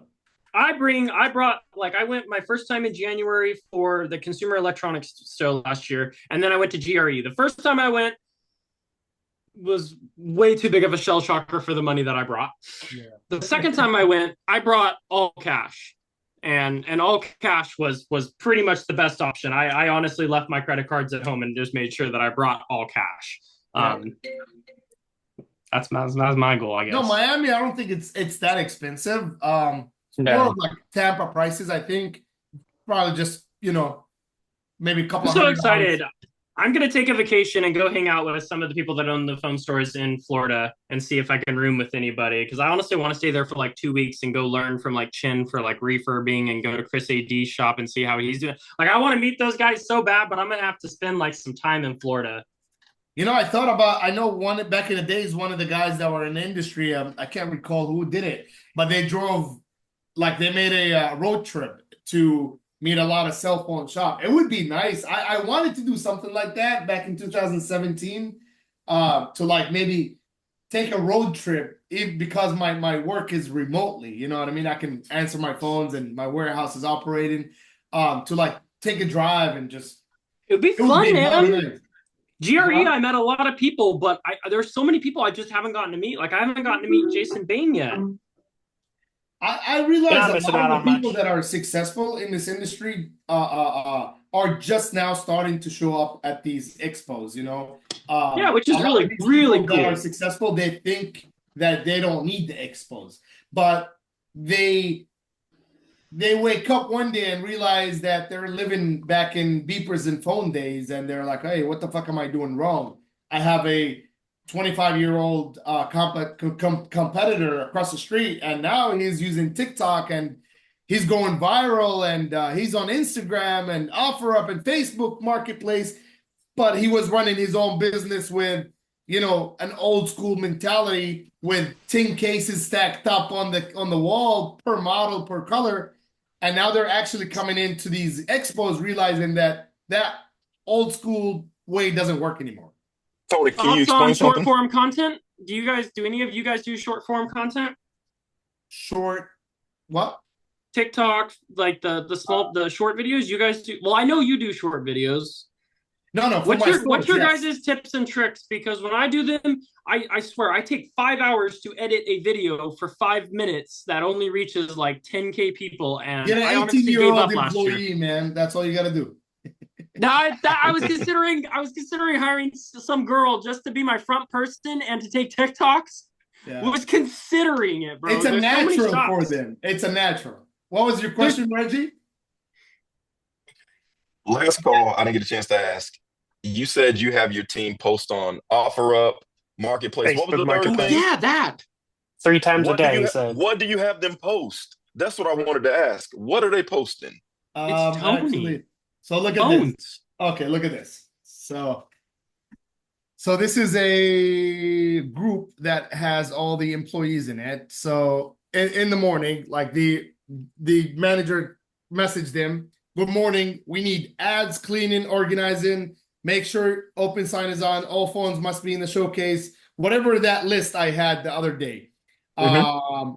Motivation things, read your store policy, post more ads, organize the back room, label everything. This was in the morning, today's morning. Challenge yourself, challenge other, prove your progress, end of your day. So, and he's asking them, I need everyone to show me what they've posted today. And everybody actually send the links of what they posted. Look. Oh, I'm doing that with my employees. Yeah. So every single store sent to prove that they posted every single day. We would send them. My regional manager would say, I need everyone to send me proof that they've posted ads, and everyone would post. 3 to 5 hours later, he would send again. 2 p.m., I would get on that group and I would say, let's see who's above $1,500, for example. And then you'd get people raising hands, and then people make sad faces. And then I'm going to say 3 p.m. report coming soon. You got time to re-up. Believe it or not, the ones that are doing 700 will probably hit $2,000 in that 1 hour. So 3 p.m. comes, I'm doing reports, I'm giving them sad faces, happy faces, mad faces, red flags. And I'm going to say to my Spanish guy, El Capo, are you awake? What the fuck is going on? And then I'm going to say to my other guys, like, are you working today? And then I'm gonna say to my girl, like, hey, que paso, you know, I fuck with them, right? So then they're gonna say what happened. You know what I mean? We talk for like 5-10 minutes, and then I'm gonna say, look, we close at 9 p.m. Another report 6 p.m. Let's see. So then you get these guys, you know, going back and saying, let's get it, motivation, this, that, and they start motivating themselves. Like I step back and I start watching them. And now they're fucking with each other's heads. And then one guy in this store says, I'm going to beat you up, Ricardo. And Ricardo say, I don't have to talk about it. Watch me at 6 p.m. And then you get this going on every single day. 6 p.m. comes. The guy that was a $500 is at $3,000. And the guy that said, I'm going to beat you up, watch my number, is at $4,500. And then I'm going to like start, you know, telling him, hey, I'm going to bring you a free Starbucks, which I never do. And there it is. They're like, hey, thank you, Tony, for coming in. Can we get a report by 9 p.m.? And I'm gonna say, well, is it really worth my time? And they're gonna say, I bet you it is. You're gonna see me. I'm gonna beat everyone. And 9 p.m., I give them another report and I say, I love you all. Have a good night. Same shit the following day, 10 a.m. I said, are you guys awake? What the fuck is going on? Where's the sales? And then I get them like spiked up. That's how and it worked. It works. It changed the entire operation. Prep talk. And I think I'm good at it. Like I just keep fucking with their head. It doesn't matter if you like it or not, but they I'm need never working for motivation, Tony man. ever. Huh? I said I'm never working for Tony. Man, look, a lot of the people, you know what's nice? A lot of the people that worked for me ended up somewhere. So here's the thing. The people that worked for me and stayed around me became somebody. Okay? So the people that worked for me and did not follow my lead, 10 years later, they're still asking me for a job, man. Which is sad. You know what I mean? Like, you get to choose. Do you really want to be somebody in life or do you want to be an employee? You choose that. I don't want to be nobody's employee. And have I worked for people? I did, man. I've cleaned bathrooms and I've cleaned floors. And I still don't mind going up right now and clean my own bathroom. I don't mind. And that's the difference between people who really want to be somewhere in life and people who just want to guarantee the paycheck. Touching back on the PTO thing, if I am really going to get a job because it has a PTO or it doesn't, then I am an employee for the rest of my fucking life because I think like one. But And there's that's nothing my wrong with point that. of view. Huh? There's nothing wrong with that. Some people don't want to manage. Some people want to be an employee. And I Some people understand, I want respect that. direction. They don't want the responsibility. Like they just want to be, they want to clock in, they want to clock out, and that's it. And There's that's a totally lot fine if because that's if their goal. everybody thinks like me, then I have so many competition. You know what I mean? And I understand that, but looking for motivational people or motivated people, you could tell what they're looking for. Like if they're actually targeting the PTO or days off, that means these guys are just autopilot. They're working on autopilot. They're the guys that 9 to 5 or whatever, 10 to 7, and they could stay there for 7 years. But do I really want those kind of people around me? Maybe I want more business owners like me where I can expand and expand with them. Like my franchisees right now are Chris driving pickup trucks, 6,000 pound cars. They bought houses. They're wearing Rolexes. They're going on vacations. And those are the guys that followed my lead. Like these are my franchisees. And I think for me to kind of copy paste my personality and grow with these guys, I'm also benefiting. I'm collecting royalties a month. You know what I mean? So now I technically have a retirement plan set up because I created mini-me's. You know what I mean? Like that person who's working 40 hours a week. Can you tell him, hey man, I have a family emergency. I need you to work 60 hours a week, 70 hours a week. He's gonna say, no, man, close your fucking store. So it goes, do you really want, these kind of people around you or these kind of people around you? Now, my kind of people, they're not easy to deal with because these are the ones that you will probably stab you in the back because they're hustlers, they're savvy, they're slick, they're motivated, they like money, so they're not safe to be around. Not all of them, but I do have to disagree with that last portion, though.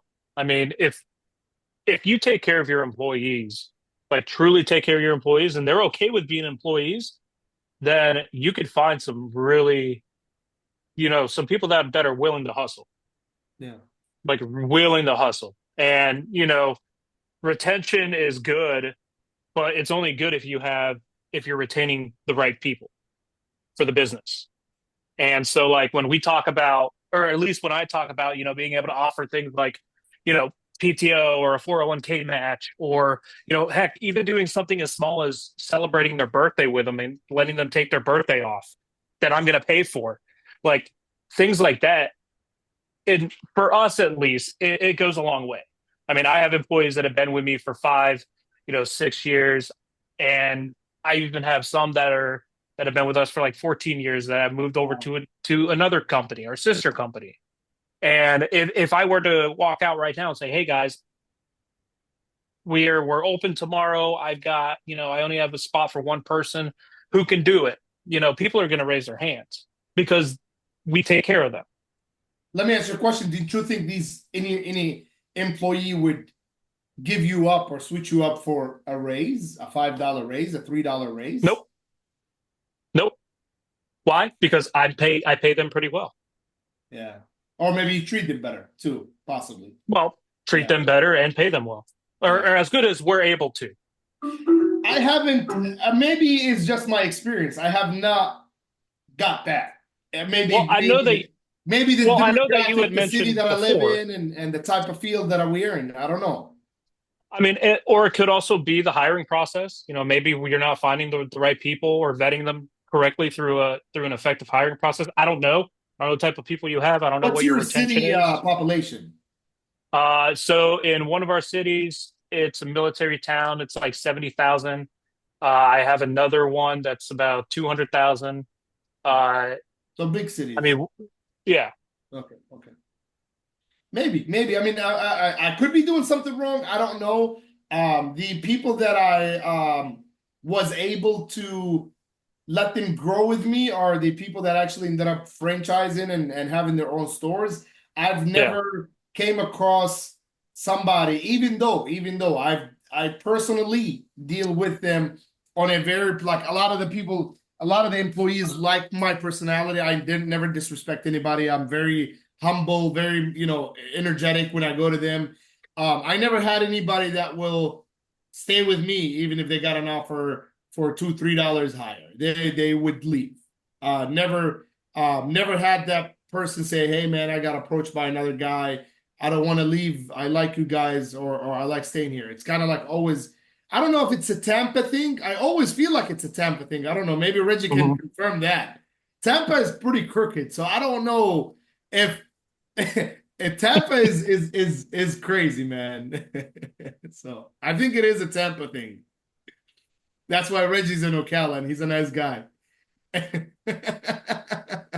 I think there's just different styles of leadership, man. You got people that lead with fear, people that lead with love. They all can work. I lead with screaming.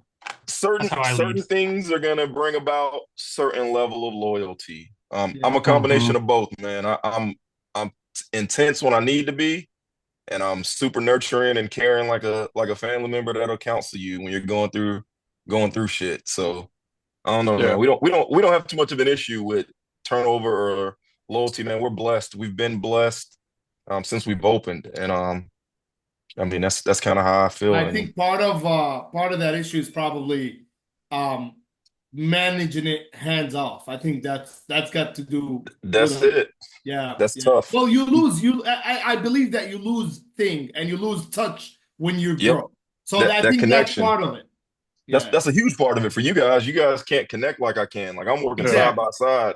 They start feeling like their numbers. The employees start feeling like their numbers, and then when they feel like their numbers, they don't appreciate. So you need to bring that freaking Starbucks coffee. That's what you need to do, homie. That'll make a difference. You need to pull on Matthew Leonard. Time is money. Time is money. I boycotted Starbucks, but I'll get him another coffee. But no, I think that's what comes with growth and hands-off operation. Makes sense. Matthew Leonard always dropped off his gift card in his group chat. He would always leave that Starbucks gift card for whoever the amount of people that wanted to buy coffee was, and then he turned around and he did that. So interesting. Let's see if we have any few questions before we get off. And how do you go about making sure that your employees are staying tasked and staying and working on something, but without being on it too long? I feel like with how long it takes us to do something and how long we are, I shouldn't have to have my employees at 35 to 40 hours a week, but it still feels like one of my employees in particular, he is meticulous. I will give him that. And when he is rushed, he makes mistakes, but it feels like it's taking him longer to do things than it should. Like an hour to do a Series S HDMI port, the whole thing So I would think should be like 35 minutes. can I interject, Chris? Please do. How often have you watched his workflow? Like, have you sat and watched him work? Oh yeah, all the time. What do you feel like he's He gets missing something stressed. He or he gets gets stressed. He's stressed? not good at working. He's not good at working on multiple devices at a time. If a customer calls while he's working on one device, he gets up and answers the phone. He doesn't have the ability to keep working on that one device while he's on the phone. And then if a customer comes in, so like there's all these different factors that lead into it. But I wanted to give him a quiz soon. How quick can you do an iPhone 11 screen? And really gauge him and see, how quick can you Hmm. do this? But like I don't know, like he's meticulous. They don't like my techs are really meticulous because I think they're just scared of being yelled at. So they're really meticulous, Stress. but it takes a But long it's time, it feels. yeah. I think it He also might not be depends cut out. on yeah. Yeah, he might. I think me and Nate probably gonna say the same thing. He might not be cut out for it. I've seen people that are super meticulous, but still get the shit done. Like, like I've been on this call with y'all. I don't know how long this call been. I don't fix three devices on this call and answer phone calls, ran around. I'm in here by myself today because someone's sick. So you either can get it done or you can't. Like that's kind of what I've learned by doing it, and you do it, so you know. And I'm not starting to have a everybody. hard time because we're almost a year and a half into his employment, and we're still taking a long time having to still answer silly questions, It that ain't. type of thing. And I He ain't the pointed out And one. the SOP as well, and I'm like, I like him as a human. I don't want to. That's the I'm scary part about sorry, being a boss. it's business. It sucks. I hate it. But if you're you You said he's gotta been with coach you him in for a or year and a coach him half? out. Yeah, Right. So I had to exactly. walk away so none of my employees can actually hear me. But I was actually considering firing my employee, and I love him to death, and he is really good, but he is really Do fucking you slow. And lately, uh, I've been noticing that he's been making mistakes that are just like a PS5 cable got laid underneath the heatsink instead of plugged in. Even if he's being rushed, like we can't have that happen. So like that's what I've been dealing with lately is the slowness is really starting to affect me and my business. So there's a couple things to consider here. Well, number one, have you done any formal performance counseling? Like, have you sat down with him and had a formal conversation, like an intentional conversation, not walking up to him in the middle of a repair, but saying like, I've done it silently, what watching does him that on the mean? cameras from my house where I just kind of, Okay, so no. The answer is no. So Yeah. you have to be a manager and not just a business owner. So you have to take the time to schedule time to sit down with them, and you should have some kind of performance Oh, you counseling. mean like sitting down hands on watching him do a repair? No, no, no. Hold on. No, no, So no. there's coaching someone during a repair, and there's actually having a performance counseling session where you go to a Starbucks or you go in the back room or whatever, and you're just sitting and talking with that employee, and you go over like this should be done at least annually, but it should also be done a couple times throughout the year, where you're not only doing it during rough times, but you're doing it during normal times too. Like they should have a performance counseling record where you can go back and be like, hey, in 2023 you were really good at this and you needed some improvement on that. It's 2024 now. Let's have a conversation again. It looks like you've improved really well on that thing that you needed some help on before. Good job. Now it's 2025. Hey, let's have our conversation again. So I noticed that you've been kind of slow on some repairs, and you had that mistake with the PS5 cable and things like that.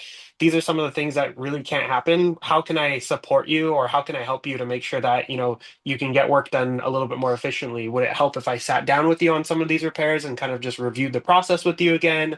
I'm happy to do that. You're carving out ways to show that you're supportive, but you're also there to inspect what you expect. So you have to make Yeah. sure that whatever expectations that you've given them, you're actually inspecting on those expectations. You're not just saying like, "Hey, PS5s need to be done in under an hour," or whatever it is. If they're not done in under an hour, what are you doing about it? Are you just going like, okay, well, better luck next time? Has it happened 3 or 4 times and you're just letting it go? Because if so, you are silently approving of that behavior.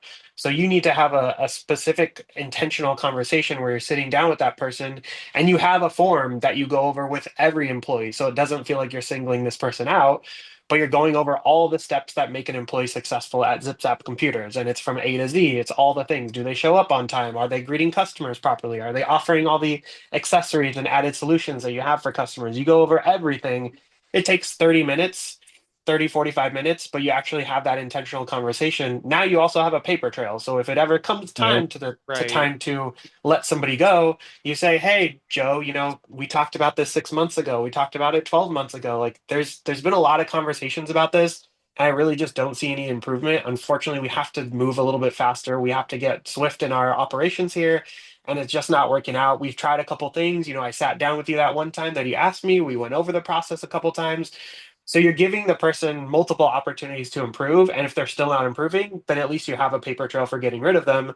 That helps with a couple of things. That gives them understanding of why they're getting let go. And they don't just feel like, what the fuck, this person's firing me for no reason. And also Yeah. if that person ever comes back with litigation, you have a paper trail as to why you let that person go. And you can show proof that, we had this conversation, this employee signed up the performance counseling record that we have here.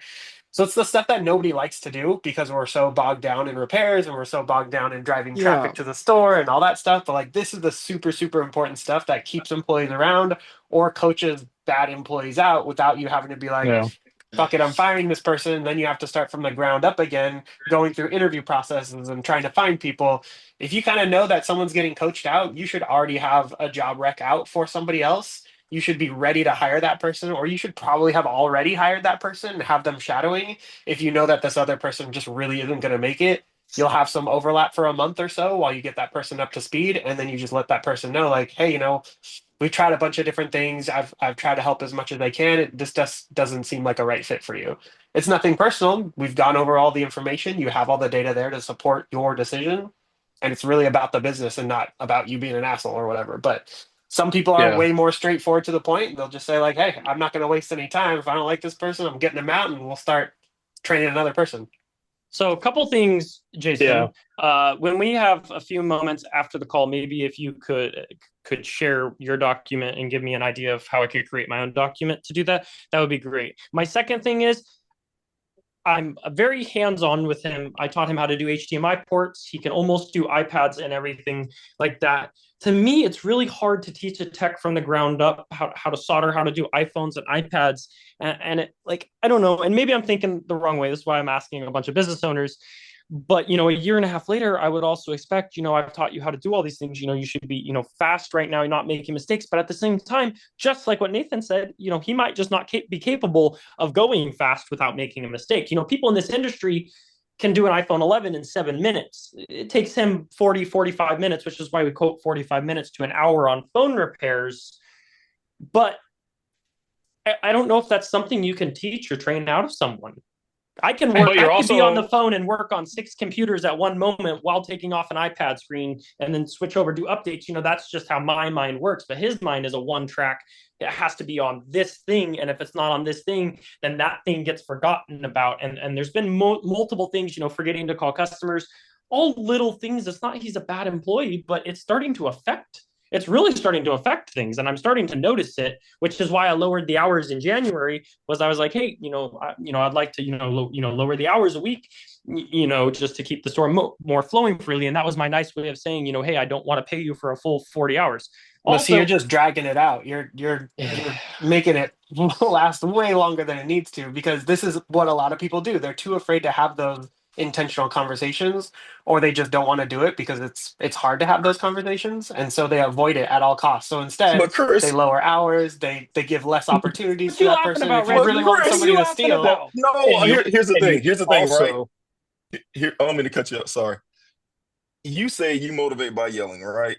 So you sound No, like you're a well, savage with I your was guys. joking, but Well, you yes, know what I but mean. no. Like you sound like you're stern with your guys. So this ain't the time. I get upset when they make a mistake, and I know that I've repeated that mistake in the past. I'll be like Tony, and I'll be Yeah. like, bro, we went over this fucking So step, like Do you 50 want me to times or come there something. for 3 days? so You know so how many people I've offered to come to my shop for 3 days? Honestly, we double our revenue every year. I think I'm doing Hey, okay. Reggie, I maybe need he'll to end up learn with no though. employees after that. let's hear so what Reggie has to say. Let's hear it. so what I'm trying to say is like this isn't the time to like not be that person. Like you need to be that person with situations like this. You sound like Ay. you sound like you're kind of waffling a little bit. Like that's where that love and that freaking fear come in at the same time. Because if Man, it's costing I'm yeah. money, If I'm it's costing scared. I spent a year customers, and a half. I put this guy on the line for my whole store. He watched it when I went to Vegas. The last thing I want to, I'm do about to have to is go on mute fire somewhat. somebody and not have Okay, him be but able to pay rent. How right. do you So if that's handle the case, then you got to that? sit down and have these conversations, and then you got to figure Yeah. out if you want to be a nice guy for the next 2 years and let this guy let your repair traffic go at 50% speed just because you want to be a nice guy and lower his hours to 4 hours a week Truth, until he eventually quits, truth, or do you want to just handle the situation?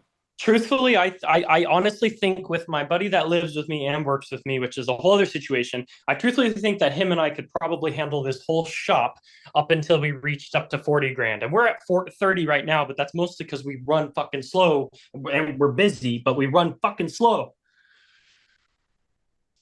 So I don't know. Maybe I know the And answer. Maybe I already know the answer in my head. I just don't like the answer. well, I I'll tell definitely you would this. also recommend based on, I would also recommend that you implement something similar to what Jason was talking about. So we call them one-on-ones, right? It's a 30-minute meeting. They get 15 minutes and I get 15 minutes. The first 15 minutes, we call it a whiffle. What do I feel like expressing it? Lets them talk about whatever the hell is important to them, right? If their cat is important to them, then fuck it. For the next 15 minutes, it's important to me as well, right? But then after that, for the next 15 minutes, what I'm going to talk about is I'm going to talk about performance. We're going to look over your metrics. We're going to look over your KPIs. We're going to look over your historical tickets. We're going to have those heartfelt conversations that sometimes are not easy to hear and really not easy to deliver. And then at the very end, we're going to come up with a strategy and a plan to help progress moving forward. And I do that. Well, I haven't done it over the last month and a half because we were tidying up last year and then planning for this year. But next week we're going to get back to it. But I've got 12 direct reports, and we do this once every other week, and it's 30 minutes blocked out on the calendar, and because it's needed. And if you're not doing that, and just like Jason had alluded to, like if those are things that you're not doing as a Oh, as a yeah. manager and as a leader, then just to say, hey, I'm going to throw my hands up and I'm going to fire him right off the bat, You're shame gonna on have that you. problem again. So I've You're never going to have looked that at problem again. KPIs, never really looked at that stuff because Repair Desk was such a headache. Now we're on Repair App, so we should be a lot better about being able to track that stuff. I I mean, the other thing is, this comes with being a young business owner, and I feel like it's a little hard. Is I don't have a lot of managing experience. This is my managing Yeah. experience, and I am I care more about him than just an employee. And I'm honestly, I would be honestly scared to sit down and, say, this is strike three. I don't know Well, how I would hopefully even next Yeah, but bring you, that we'll up. do that. And you you got were to give saying, out. things like he was having a hard time, following up with customers and all of that. Like, what can He you just automate? forgets he's a good guy, but he like one customer comes in, two more customer comes in, then three phone calls come in while he's working on a repair. One of those is bound to get forgotten. So, Whether so it's the I see phone that calls as a to reflection customers. of. I see that as a reflection of you. Have you properly trained this person on how to handle those situations, and not 100%, just? So hold on, 100%. not just right after that happens. Do you go, okay, next time you got to do this, this, this, and this? Because I mean, again, what is the training? That's the business. I'll be so working on a computer when I'll get a phone call. While I'm getting a phone call, I but got that's two not customers training. that come into the That's real store. life situations already. The person should be already Yeah. prepped for those situations. Except Yeah. So that's not a again, training take then. what I'm trying to tell you is you need to make intentional time for training. Every time you see something bad happens, that's a reflection on you, and it's an opportunity for you to make improvements, and Right, that but how should many Yeah. come times? through. So maybe that's getting lost in translation because there is plenty of times I sit down with them and I say, hey, Nate, come watch me do an iPhone, PS5 repair. Or, Nate, can I watch you do it? Or not iPhone, PS5. watch me do this, or let me watch you do this. It's happened multiple times. Like we have SOPs. I have been preached SOPs from ProFixer since day one. I finally learned in year 2 how to start implementing them and everything. And we have a whole handbook. I have a guide of what my employees should be doing if they don't have anything to do. I have a guide of how my employees should be answering the phone. We talked about that, Jason. So like at what point do you say, this is, because I feel like I could go down to one person and me, and I feel like we'll make the same goddamn revenue, which would insanely change my financial structure because We'll of how much probably, my I payroll is think right now. we'll probably use that subject for the next video. I think like Yeah, young I was gonna say I ownerships think it or would be.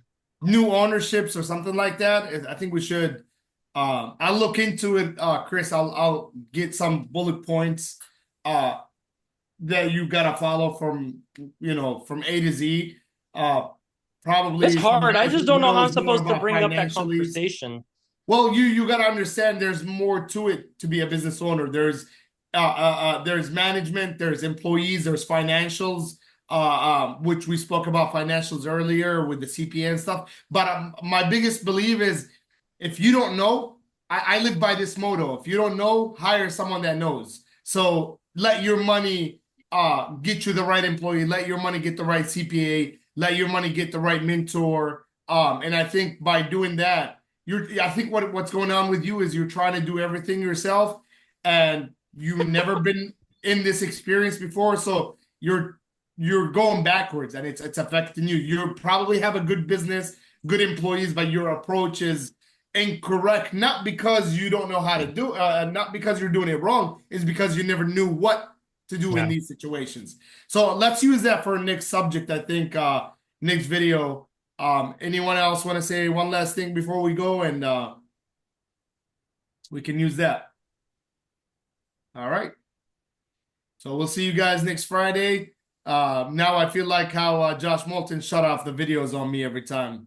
Sorry. Have a good weekend, guys. Enjoy. See you later, guys. Good See luck. you. All right. Have a Bye. good week. Bye-bye.